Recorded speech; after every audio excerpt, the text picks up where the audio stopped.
తెలంగాణలో బీఆర్ఎస్ అధినేత కేసీఆర్ ఎక్కడ? కేసీఆర్ మౌనం వెనుక ఏమిటి ఆ రహస్యము? చంద్రబాబు విజయం సాధిస్తే అభినందించని కేసీఆర్, మోడీ 3 సార్లు హైట్రిక్ కొట్టినా నో విషెస్ చెప్పలేదు కేసీఆర్. ఎక్కడ సార్ కేసీఆర్? ఏమి ప్రోటోకాల్ కాదు, చెప్పాలని రూల్ కానీ చెప్పాలన్న కాన్స్టిట్యూషనల్ బైండింగ్ కాదమ్మా. ఏం కాన్స్టిట్యూషనల్ బైండింగ్ కాదు, చెప్పాలి. చెప్తే ఇప్పుడు ఈయన హాస్పిటల్లో అడ్మిట్ అయినప్పుడు మోడీ గారు ఏమన్నా మాట్లాడారు లేదు కదా. సో ఏం ప్రోటోకాల్ కాదు, ఏ కాన్స్టిట్యూషనల్ బైండింగు కాదు. నచ్చితే చెప్తా, లేకపోతే లేదు, ఏముంది ఇందులో. మోడీ గారు 400 సీట్లు గెలిచేసి ఉంటే వేరుగా ఉండేదేమో. ఇప్పుడు మోడీ గారు తగ్గింది కదా, 430కి ఆగింది కదా. సో దీంట్లో కంగ్రాచులేషన్ చెప్పేది ఏముంది? వెక్కిరిచ్చినట్టు కూడా ఉంటుంది ఒక్కోసారి. 430కి మీరు పెద్ద విజయం సాధించారంటే వెక్కిరిచ్చినట్టు ఉంటుంది, వెటకారంగా మాట్లాడినట్టు కూడా ఉంటుంది. కనుక జరగని బైండింగ్, కాన్స్టిట్యూషనల్ బైండింగ్ అయితే చెప్పేవారు. చంద్రబాబు గెలిచాడు, చంద్రబాబు గెలిస్తే కంగ్రాచులేషన్ చెప్పాలా? రెండోసారి కేసీఆర్ గెలిస్తే కంగ్రాచులేషన్ చెప్పాడు చంద్రబాబు? లేదుగా. సో ఇవన్నీ ఉండే, మేమైతే సంసారం మీరైతే వ్యభిచారం అన్నట్టు విమర్శలు వస్తే లేదు. ఇప్పుడు బీజేపీ ఎదుగుదలకు ఇక్కడ కాంగ్రెస్ బీఆర్ఎస్ సహకరించిందంటారా తెలంగాణలో? తెలంగాణలో బీజేపీ ఎదుగుదలకి ఉపయోగపడింది మొన్న ఎన్నికలు.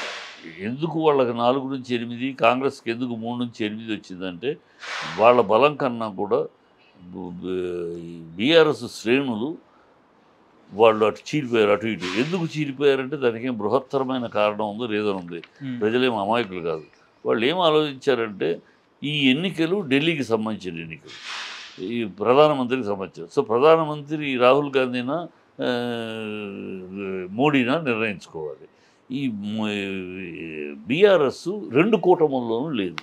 2 కూటముల్లో లేనప్పుడు బీఆర్ఎస్కు ఓటేస్తే ఆ ఓటు యొక్క పవరు హైదరాబాద్లో ఆగిపోద్ది, ఢిల్లీ దాకా వెళ్ళదు దాని పవరు.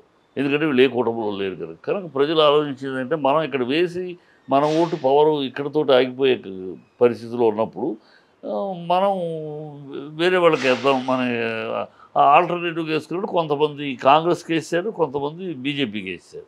తద్వారానే ఈ ఓట్లని అటు వెళ్ళడం వల్ల వాళ్ళు మొత్తం హోల్ మొత్తంగా ఒక పార్టీకి వేయలే బీఆర్ఎస్ శ్రేణులు. అలాగే కొంతమంది ఇష్టపడిన వాళ్ళు, ఎందుకంటే మనం బీఆర్ఎస్కి వేయలేము, వేస్తాం వల్ల వేస్ట్ అవుద్ది, వేయలేమని కదా, వేస్తాం వల్ల ప్రయోజనం లేదు. ఎందుకంటే ఏ కూటమిలోనూ లేరు వీళ్ళిద్దరూ. దీని పవర్, ఓటు యొక్క పవర్ ఢిల్లీలో దాకా వెళ్ళదు, ఇక్కడే ఉండిపోద్ది మన పవరు. కనుక మనం వేస్ట్ అవ్వకుండా ఉపయోగిద్దామని కొంతమంది అటు కొంతమంది ఇటు వేశారు. అందుకనే వాళ్ళు పెరిగారు. అంతేగాని వాళ్ళ శక్తి వాళ్ళకేదో పెద్ద వ్యామోహం ప్రజల మీద వచ్చేసింది, ప్రజలు వాళ్ళని ఎన్నుకోవాలనుకున్నారు అనుకుంటే పొరపాటు.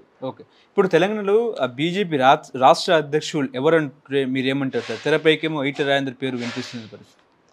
ఇప్పుడు 2 ఉన్నారమ్మా, ఈటెల రాజేంద్ర, డీకే అరుణ. ఇద్దరికిద్దరు అనుభవం ఉన్నవాళ్ళే. ఇద్దరికిద్దరు బాగా ఎప్పుడు కూడా ప్రెసిడెంట్ కొంచెం ఆర్థికంగా గట్టిగా ఉండేవాడిని పెడతారు మోస్ట్లీ. ఎందుకంటే నడపాలి, పార్టీ నడపాలి, ప్రధానికి ఇది ఉంటుంది. కనుక ఆ నేపథ్యంలో డెఫినెట్గా వీళ్ళిద్దరి మధ్య ఉంటుంది, వీళ్ళిద్దరిలో ఎవరో ఒకళ్ళు అవుతారనేది చూస్తుంది.